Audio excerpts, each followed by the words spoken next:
Εδώ κάναμε δουλειά, ένα βαρύ παιχνίδι, 52-54 βαθμούς, παραπάνω δεν πάει. Τι κάναμε, πήρα εγώ κουτί, πολύ καλό κουτί, έχει εδώ δανειστήρες, εδώ πλάι και κάτω μπορείς να βάλεις. Κάτσε να σου δείξω καλά. Να, κοιτάξτε. Πάνω 3 κομμάτια ιονιστής, φυσάει έξω,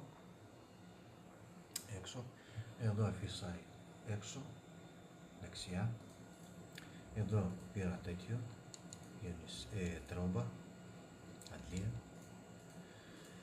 εδώ, αυτά εδώ φυσάει προς τα πάνω, εδώ έχει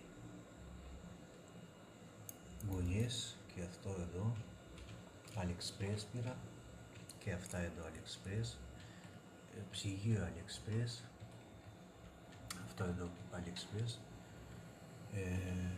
αυτά που έχει φώτα σκρούτς, αυτά είναι σκρούτς κουτί.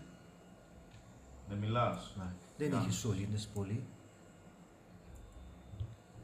Να, εδώ μέσα έκανα σύνδεση να μην έχει πολύ σωλήνες. Όλα μέσα φαίνεται έτσι. Αδερφέ, θέλω να πω στη μαφία. Ωραία. Πολύ όμορφο. Ωραία, θα σε βάλω. Εδώ φυσάει μέσα. Εδώ φυσάει μέσα και μπροστά. Ωραία, πρώτα όμως θα πετάξεις και μετά θα σε βάλω. Εδώ φυσάει προς τα πάνω. Ωραία. Αυτά. Ναι. Πολύ βαρύ παιχνίδι παίζει και ο βαθμός είναι 50-52, παραπάνω δεν πάει.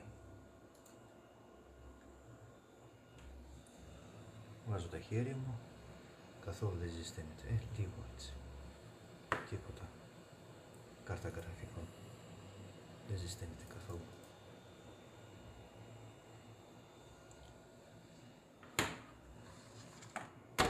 Έχει τζάμια, φαίνεται ωραίο, κάτσε να σβήσω το φως. Έτσι πως είναι. Δεν έχει πολλές σωλήνες, αυτό είναι ωραίο.